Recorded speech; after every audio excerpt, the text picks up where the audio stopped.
So this is the answers from the second assessment that you guys had, the Google assessment last Wednesday. So I just wanted to go over some of the problems that a lot of students got wrong. I didn't do all of them, but if you have questions on ones I didn't go over, just let me know. The first problem, just understanding that uh, the chords are equal because they give you the congruence, and if they give you the congruent arcs, then that implies that the chords are equal. So I know that the one arc was 106 degrees, so I subtract that from 360, and I take half of the 254, and then I just set either algebraic equation equal to 127, and I solve. And that's where I get x equals 15. Number three, um, again, I didn't draw the picture, but if you look at the quiz, you can go back and look at the picture. But if the chords are equal, they're going to be bisected. So if SV is 21, then UT is double that. And likewise, ST is equal to UT because the chords are equal, and WT is half of 42, which is 21. And then use the rule of the arc is equal to half of the inscribed angle is equal to half the arc, and or half the angle. So you figure out those answers are from there. So that's why the measure of arc to XT is 56, ST is 112, and then I subtract the ones that I know from 360, and that gives me the measure of arc US. I mean, a lot of people got that wrong, and simple mistakes looking at your answers, but just check that work. Number five, again, the premise is from the problem that the inscribed angle is half of the arc and the central angle is equal to the arc, okay?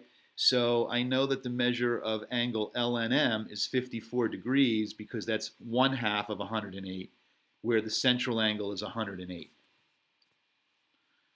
Number six, again, I'm just going to set the algebra equal to twice the inscribed angle and solve for x. And that was, a lot of people forgot to do that. And that's why your answer for number six is x equals 14. Number eight, you basically just set the algebras equal to each other, okay? And if you do that, your x value is going to be 10. You know that the measure of the angle now is 53 degrees by substitution into the algebraic expression, and therefore the arc is twice the inscribed angle, which is going to be 106 degrees. A lot of people forgot to do that part at the end. Not a lot, just a few, okay? Looking at the second page, again, the errors may have been a little bit more than I thought would happen.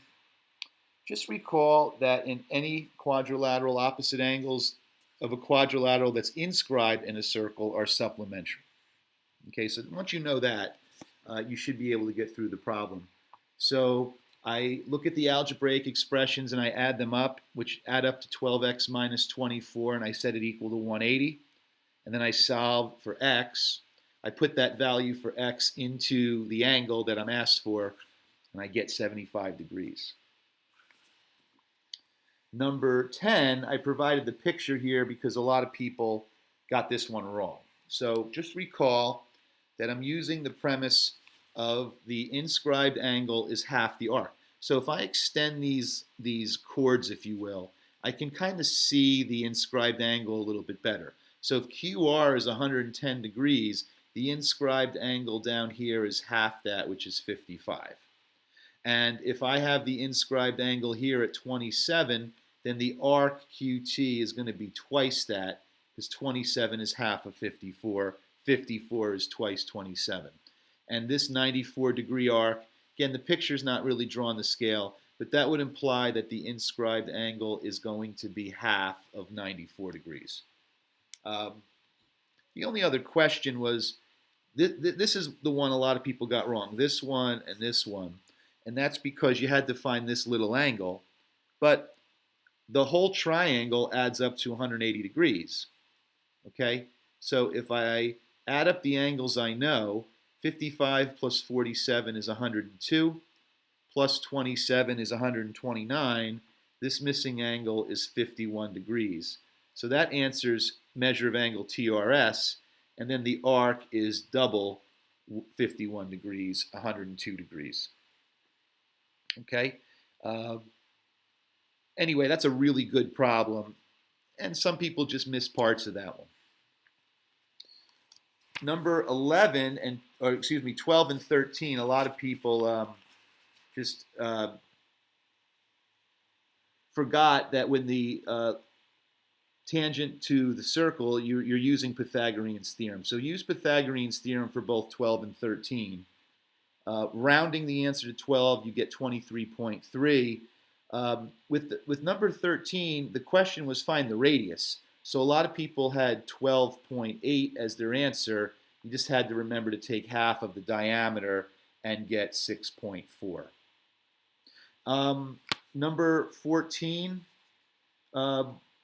they're congruent segments. When you have a point outside the circle, two tangents to circle, those segments are congruent, so you set them equal to each other and solve for x. Put that into for the WY algebraic expression, and you get 37. And 15 was something that we did earlier in the marking period, right before we left, actually. I know I taught the walk-around problem before we left on virtual time. So just keep in mind that the